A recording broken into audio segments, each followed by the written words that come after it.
Hi, welcome to SPR Videos. I'm Peter Loshak. This is Into the Weekend with BetDSI, the call we do with Brent, the headlines manager at DSI Sportsbook. Right now, we're going to take a look at college football, Week 11. And normally we do this one on Thursday afternoon. Right now, it's Friday afternoon. Brent, thanks for being back with us. Good to be with you, Peter.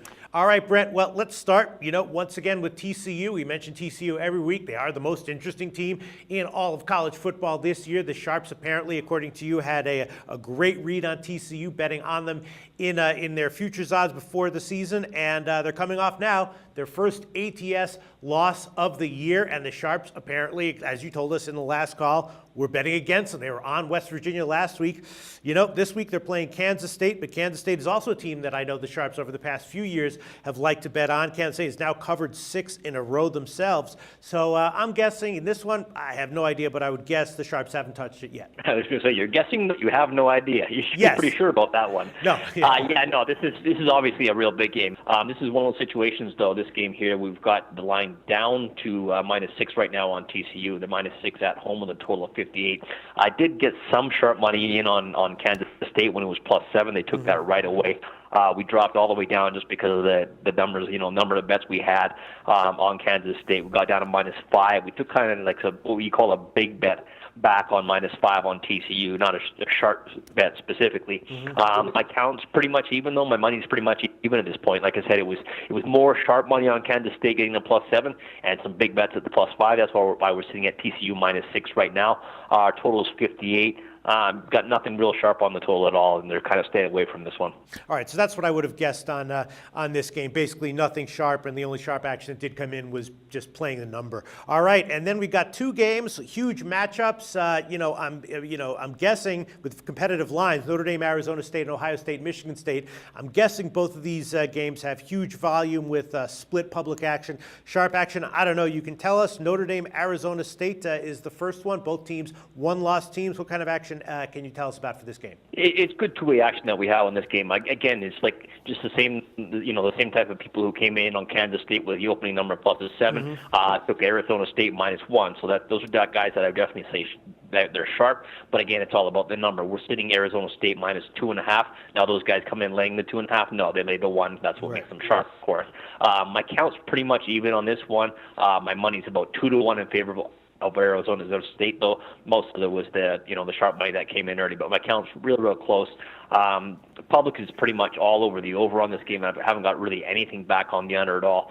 We've gone from 60 to 61, but that's just public money and absolutely nothing on the under. Then Ohio State, Michigan State, I'm going to guess the same thing, a high volume on the side and split in terms of public action. I did notice that the total took a pretty significant jump down, so I'm expecting you to tell us that you did get some sharp action on the under here. Yeah, it started at under 60, under 57.5 was all pretty sharp action. Just big bets and that you got to move off, of course, some what we'll call pseudo sharp money on the total there. But yeah, they started at 60, 57.5. We're down to 55.5 right now. Absolutely nothing on the over this game at all. We've got Michigan State -3.5 right now. And again, they're at home. The only sharp money we came in, same kind of deal. Michigan State -1.5. So a sharp guy, who came in, jumped on the opening number, took a decent bet -1.5, took a big bet from a sharp again. -2, we're all the way up to 3.5. Not a whole lot back on Ohio State yet. 3.5 seems to be getting something back, so I don't see that the number any higher than it is.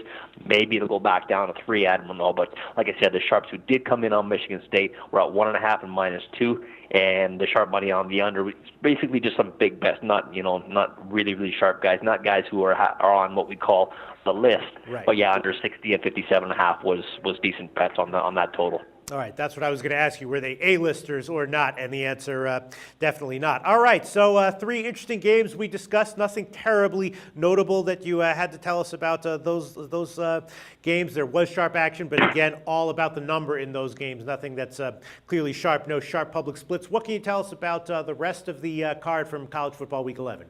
Right now, I've got a couple of sharps on Penn State. So, like I said, before we talk about tipping off stuff to guys, it's not just one guy coming in. I like when I see a couple of guys come in on the same side. Penn State is -6.5 at Indiana right now. I had sharp money come in on Penn State -5. I also had them lay -6, and my count's about 3-1 that way too. So I got kind of the public joining the sharps on this one with Penn State. We're up to 6.5 right now. Sharps were 5 and -6. Some real big sharps are on Vanderbilt as well. They're at home. Florida.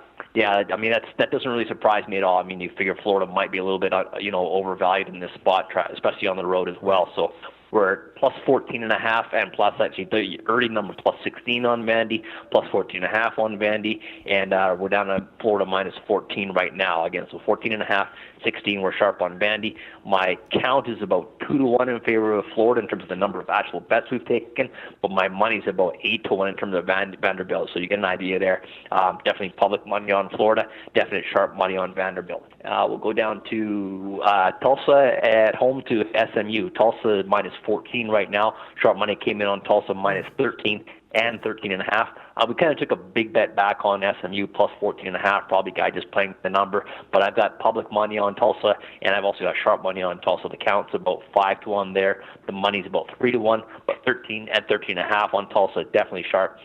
Virginia's interesting because I got a lot of money on this game. My money's pretty much balanced out. Virginia's at Florida State. We're sitting at minus 20 right now. But I even tried to come in on plus 18.5 with Virginia. That was when the line dropped because I had a couple of other guys who come in plus 20.5, plus 20.5, all the way down to 18.5. Now, we took some so after 18.5, we dropped to 18. Took some big bets. You maybe call it oil money, whatever, what have you, maybe retirement money over Florida State. So they drove that number from 18 back up to 20 where we are now. So a couple of really big bets on Florida State there. But the sharp stuff, like I said, 3 different sharps on Virginia, 20.5, 20.5, and 18.5. Now we're back up to 20. So I wouldn't be surprised if that number dropped back down. Right now we're pretty balanced, though, just because of the big bets we did take on Florida State and the sharps the other way. A couple of totals for you, actually. UCLA under 56.5. That's sharp there. I've got absolutely nothing on the over. That's UCLA at Washington. Under 56.5 was sharp. Right now we're at 54. And Connecticut as well, over 47.5 is sharp. We're at 49 right now. So Penn State, Vandy, Tulsa, Virginia, UCLA, UConn, and the games that we touched on were pretty much about the number in terms of Michigan State minus 1.5, Arizona State minus the 1, and Kansas State grabbing the 7. Yeah, so for that Virginia-Florida State game, then the numbers that the sharps took, according to you, are still basically available market-wide. Yeah, no, I mean, I think that number's going to drop back down because they're going to come in for more, I'm sure. But definitely, as of right now, sharps took that number, and it is still available. All right, awesome information as always, Brent. Thanks so much. The SBR Network offers free sports picks and game breakdowns, big money free betting contests year-round, a real-time Vegas-style odds monitoring service, and much more. So come see for yourself. To stay updated on SBR news and promotions, follow us on Twitter, Facebook, and Google+, and do be sure to subscribe to the Sportsbook Review YouTube channel to catch all our daily sports shows.